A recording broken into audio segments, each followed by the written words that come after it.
Salut à toi, jeune entrepreneur. Si toi aussi tu rêves de faire des formes géométriques sur un beau pan de mur, que ce soit dans ta salle de jeu, dans ta salle de bain, dans ta cuisine, dans ton salon, dans ta chambre ou bien dans tes chiottes, reste ici. Je vais faire réaliser ton rêve. Regarde bien cette vidéo qui va suivre. Salut les potos, j'espère que vous allez bien. On se retrouve aujourd'hui sur une nouvelle vidéo. Comme vous avez pu le voir, j'ai un beau pan de mur bien blanc derrière moi que j'ai bien peint de moi-même. Je suis super content. Mais je m'y connais un tout petit peu en peinture, j'ai fait quand même 5 ans de peinture, enfin bref, je ne vais pas te détailler ma vie mon poteau. Donc on est dans une salle de bain pour ceux qui ont suivi le live sur Twitch. On a fait pas mal de travaux dans cette salle de bain, on a tout pété, on a tout refondé. Et on en est là aujourd'hui. Donc si tu regardes et que tu dis, attends, le mec il a peint en vert. Ouais. Vert? Qui met du vert? T'as du vert chez toi? Dans les commentaires, tu me marques tout de suite si chez toi, tu as une peinture verte. À mon avis, il n'y en a pas beaucoup. Donc non, ça c'est le placo. C'est le placo parce que tout le reste va être carrelé. Et c'est un placo hydrofuge pour l'humidité. Hein. Je ne vais pas rentrer dans les détails. Enfin bref. Donc voilà le pan de mur. Celui-ci, c'est le seul pan de mur de la pièce qui sera peint avec le petit retour qu'il y a là-bas. Donc sur ce pan de mur, on va tester un truc de dingue. Donc je t'explique. Ce pan de mur qui est là, qu'est-ce que j'ai fait pour en arriver là? Donc j'ai mis ma première couche sur le placo, c'est une sous-couche parce qu'elle est absorbée. Petite astuce, si tu veux pas acheter de sous-couche, tu prends ta peinture blanc mat, tu la dilues un petit peu si elle n'est pas trop liquide, attention, pas trop d'eau. Tu la rends un tout petit peu plus liquide et tu la mets sur ton mur, elle va être absorbée, donc tire-la bien, de toute façon, elle va être absorbée par le placo. Après, mon ami, j'ai mis 2 couches de mat. Blanc mat, j'ai mis 2 couches et par la suite, j'ai fini par une bonne couche de blanc satin. Donc, ce pan de mur, oui, j'ai mis juste une couche de blanc satin. Je te vois me dire comment ça, une couche. J'ai mis une couche de blanc satin spécial salle de bain. Donc, mon ami, avec ceci. Avec ceci, mon ami, ce scotch qui est là. Je suis arrivé du premier coup. Avec ce scotch qui est là, mon copain, on va faire des traits, essayer de faire le plus de formes géométriques possible, pour à la fin venir appliquer une peinture toujours satinée, mais de couleur. Et après, tu verras ce que je vais faire avec ce scotch, ça va être magique. On va tenter un petit truc. Par contre, je te dis direct, je suis pas sûr du résultat. Donc, c'est soit mon coup, il est parfait, et c'est beau, c'est propre, soit ça me plaît pas du tout, et je dois tout repeindre. Donc, si je dois tout repeindre, ça me fait un peu chier. Je te le dis clairement. Je remettrai un petit peu de temps, mais je repeindrai tout. Je n'ai pas peur. Je suis un aventurier. C'est ce qu'il fait MacGyver avec une cafetière? Allez, je te laisse répondre. Eh bien, du café, mon copain.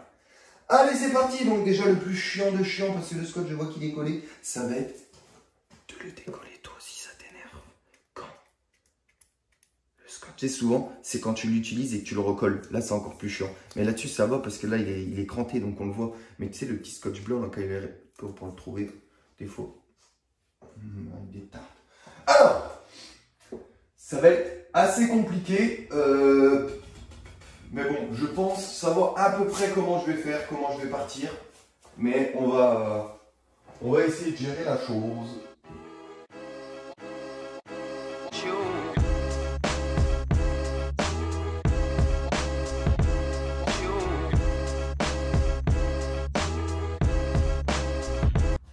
Quand tu as des croisements comme ça, donc quand tu as des croisements, toujours venir te reposer dessus. Hein. Bon, de toute façon, tu sais bien, mais pas venir à ras. Il faut toujours que tu te poses dessus pour pouvoir le retirer et que ça fasse le moins de bavure possible. C'est ça le plus compliqué quand tu fais avec du scotch, ça va être la bavure finale quand tu vas retirer. Mais je vais vous donner une astuce, vous allez voir.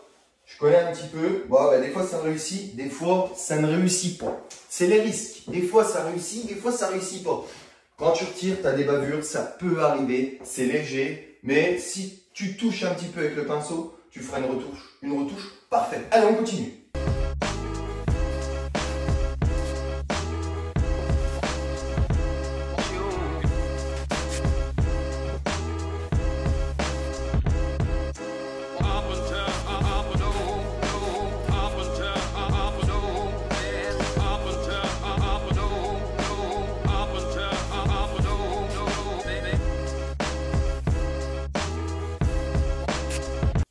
Voilà, c'est terminé. J'ai mis tous mes rubans de scotch, les poteaux. Je suis désolé, la caméra a coupé, je n'avais plus de mémoire. J'ai dû faire un vide dans mes photos, mes vidéos, car je filme avec mon téléphone. Quand j'aurai la possibilité, je partirai sur un appareil photo avec une grosse carte mémoire pour être tranquille. Donc voilà, donc j'ai mis tous les scotch, comme vous pouvez voir. Ça donne déjà quelque chose, mais vous allez voir qu'après c'est ce qui va rendre le plus beau, car pour vous donner un petit aperçu, tout ce qui est blanc, ça va être peint de couleur. Et après, quand on va retirer le scotch, ça fera des traits blancs. Logique. Donc, le petit conseil que je peux vous donner si vous le faites, une fois que vous avez fait, repassez bien avec votre doigt sur tout le scotch. Parce qu'à des endroits, vous allez voir qu'il y a des petites bulles, ou alors c'est mal collé. Et si vous ne le faites pas, quand vous allez peindre, la peinture, le risque, c'est qu'elle se faufile en dessous. Et quand vous allez retirer votre scotch, ah ben malheureusement, le trait, il ne sera pas bien uniforme, il ne sera pas beau, parce qu'il y aura eu de la peinture de couleur qui sera passée, il sera mangé. Enfin, je dis ça, puis ça se tombe, ça va être un gros fail. Quand on va retirer le scotch, ça va être ultra dégueulasse partout. Donc vous allez voir, on a 2 couches à mettre. Donc sur la première couche, on le fait directement, on laisse sécher. Donc avec les nouvelles peintures, ils disent 2 à 4 heures. Moi, je pense que je vais y laisser 3-4 heures largement. Donc je suis sur un support sain, donc normalement, il y a 0 problème. On va voir ce que ça va donner. Vous, pour vous, vous allez voir ça en avance rapide, c'est très bien, et pour vous, c'est tout de suite. Mais là, moi, je dois faire les préparatifs. A tout de suite, les potos!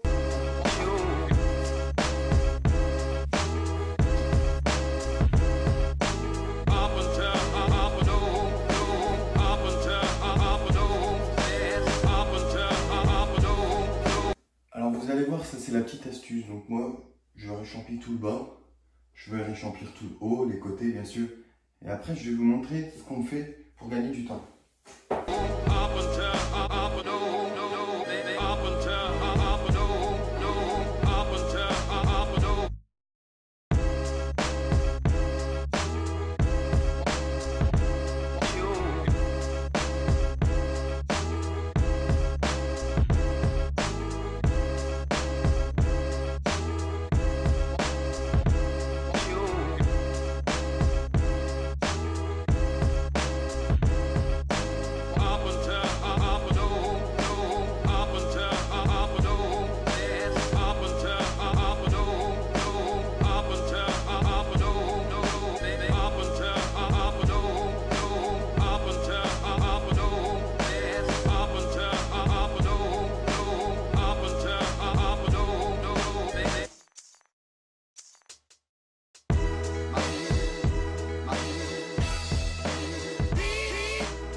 Donc voilà, dans mon rechampi, j'utilise ce petit pinceau, ce petit rouleau, cette pâte de lapin.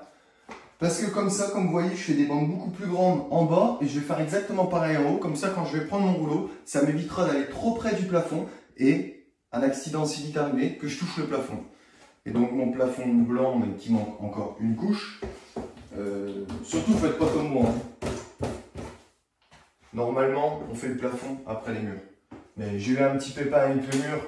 J'ai eu une cloque à un certain endroit, donc il me reste une deuxième couche à remettre.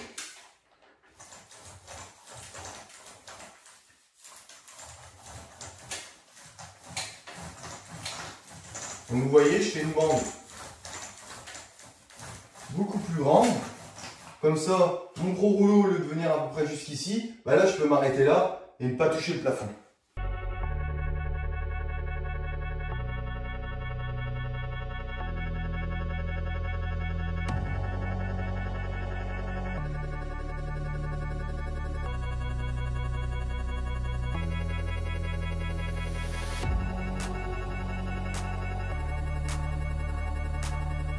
Maintenant, on va peindre au rouleau. Donc, moi, je le fais à la perche parce que j'ai l'habitude. Honnêtement, si vous savez un petit peu utiliser la perche pour vos plafonds, je vous conseille d'utiliser la perche pour les murs. C'est un gain de temps et puis vous allez mieux étaler votre peinture qu'avec la main. C'est sûr que c'est toujours mieux de travailler à l'huile de coude, comme disent les vieux, Mais moi, je vous conseille vraiment de bosser à la perche pour faire les murs. Donc là, la première couche, quand vous utilisez votre rouleau pour la première fois, il n'y a jamais beaucoup de peinture dessus, mais après vous allez voir, ça va aller tout seul. Là, de toute façon, je vais repasser sur mes traits.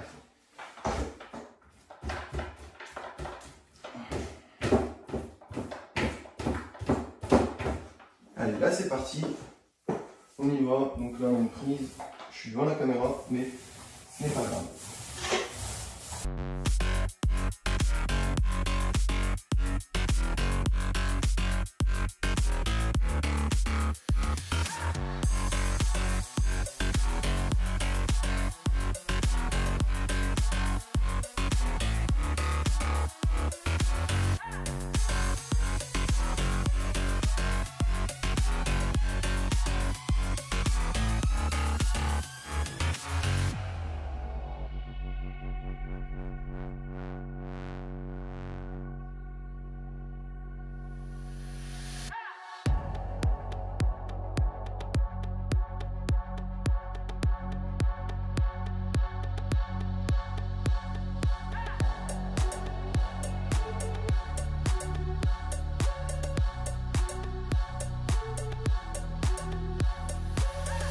Et voilà, c'est fini.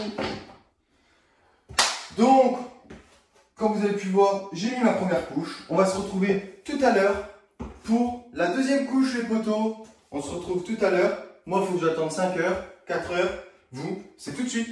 C'est parti. Voilà, on y est. Il est 17 heures, donc j'ai laissé 5 heures de séchage. Donc, on va faire exactement la même chose qu'au début. Réchampi au pinceau, réchampi à la pâte de lapin, donc au petit rouleau. Et après, on peint directement avec le gros rouleau. Et directement après, j'enlèverai le scotch. Vraiment, 2 couches, c'est good.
Et voilà, c'est fini. Maintenant, moment crucial, on va retirer le scotch. Mais pour être sûr qu'il n'y ait pas de défaut et qu'il faut que je le retire quand la peinture est humide, pour moi, normalement, c'est ce qu'il faut faire. J'ai le petit bout qui est là, qui lui, je vais retirer. On verra tout de suite ce que ça va donner. Si lui, en le retirant, ça se passe mal, je laisserai les autres. De bas en haut ou de haut en bas, mais là, je n'ai pas trop le choix.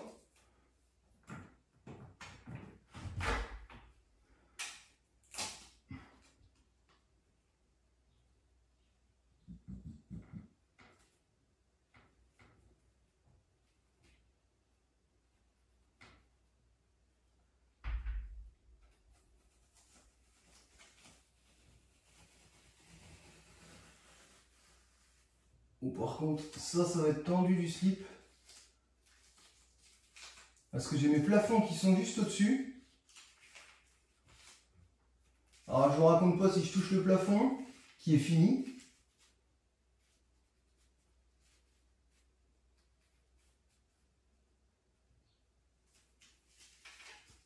Allez, une légère retouche. Yo, comme vous pouvez voir, on n'est plus le même jour. On est 2 jours après. Malheureusement, j'ai eu un problème pendant le rec. La vidéo était break. Elle était cassée, elle était morte. Je ne pouvais pas l'utiliser. Donc, comme vous pouvez voir, c'est terminé. Qu'est-ce que vous en pensez? Dites-moi dans les commentaires, que pensez-vous de ce mur? Est-ce que vous trouvez ça beau? Donc, tout s'est très bien passé pour le scotch. Tout s'est super bien enlevé. Le tout petit conseil que je peux vous donner, c'est attention, regardez la force du scotch. Moi, c'était une force 3. Et à un endroit par ici, j'ai un tout petit défaut que j'ai rectifié. J'avais fait une bande d'enduit et malheureusement, ça m'a arraché un petit peu d'enduit. J'ai refait de l'enduit, j'ai repensé légèrement. J'ai remis une petite couche de peinture et ça ne se voit pas. Que pensez-vous de ce mur? Alors, comme vous pouvez le savoir, moi, j'ai mis cette couleur-là, mais vous pouvez mettre toute autre couleur. Si vous voulez laisser des bandes blanches, vous pouvez faire des bandes blanches. Mais si vous voulez faire des bandes de couleur, il suffit de peindre votre mur de couleur avant.